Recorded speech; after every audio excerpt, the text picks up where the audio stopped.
طب يا صديقي تعالى اقول لك على ميزه جامده جدا في موبايلك السامسونج هتفرق معاك في الاستخدام. هتجيب موبايلك ولما تدوس هنا هتلاقي البار بتاع الفوليوم ده، هتلاقي ان انت بتتحكم في النغمه الصوت بتاعها عالي ولا واطي، صوت الاغاني اللي شغاله او القران او اي صوت شغال.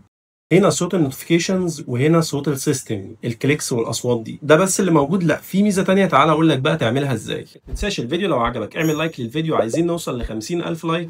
اول حاجه هتيجي تشغل اي صوت، تمام، وتروح تفتح اي لعبه، هتلاقي ان اللعبه والاغاني شغالين مع بعض في نفس الوقت. طب انت عايز تلغي صوت اللعبه او اي صوت حاجه تانية في الباك جراوند وتعلي صوت الاغاني صوت القران، هتعمل ده ازاي؟ انت لو دوست هنا دلوقتي هتلاقي ان انت لو بتعلي صوت الميديا اللعبه صوتها شغال. طيب ايه الحل؟ اول حاجه هتروح رايح فاتح برنامج الجود لوك، وهتنزل على حاجه اسمها الساوند اسيستنت، اعمل كاستم فوليوم بانل، دوس كده. تمام، اول لما تدوس هنا وتيجي تدوس هنا هتفتح دي. بص، لقيت ان انت عندك كنترول وتحكم في كل حاجه. انت مثلا مشغل قران وبتلعب لعبه ومش عايز صوت اللعبه ياثر على صوت القران، هتروح منزل صوت اللعبه من هنا. طب العكس هتروح عامل كده. طيب انت حاطط سماعه بلوتوث في ودنك وعايز تنقل صوت الاغاني او القران من هنا على السماعه، هتروح دايس على الزرار اللي فوق هنا. طبعا انا مش موصل سماعه دلوقتي، هتلاقي ان الاغاني بدات تتنقل على السماعه والعكس.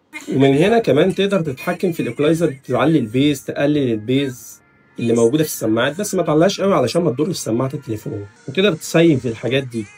وهنا تقدر تعلي برضو كل حاجه وتوطيها براحتك.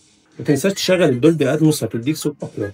طيب ده الشكل اللي موجود عندنا، بس لا، لو دوست هنا ميك يور اون، ان انت بيقول لك اعمل الالوان الخاصه بيك للوحه التحكم بتاعه الصوت، تشغل دي. لو جيت دوست كده، بص الالوان اتغيرت ازاي. ممكن تغيرها لاي حاجه من هنا انت عايزها، حاجه كتير لطيفه شكلها حلو.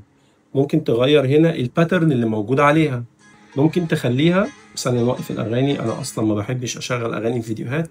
بص هنا غيرنا شكلها، بقى شكلها عامل كده. طبعا انا ما بحبش البهرجه الاوفر دي، بس برضو انت براحتك لو حبيت تغيرها. انا عاجبني الشكل العادي بتاعها خالص، ما بحبش البهرجه والالوان الكتير. بس فانت كده بتقدر تغير كل الاشكال اللي انت عايزها وتغيرها براحتك. لو انت بتزهق من تليفونك بسرعه فانت عندك اشكال كتير جدا هنا تقدر تغير ما بينهم براحتك جدا. انا الصراحه ما بحبش البهرجه دي زي ما قلت، فانا هثبت على الشكل العادي. بس حبيت اقول لك ان انت لو حبيت تغير كل الحاجات دي هتلاقيها. وما تنساش دي اهم حاجه، ان كل حاجه شغاله بتقدر تتحكم فيها منفصله. اتمنى تكون استفدت من الفيديو. ما تنساش تعمل لايك وتشترك، ولو انت على التيك توك تعمل فولو وتتابعني وتشوف كل جديد. بس كده، صلي على النبي.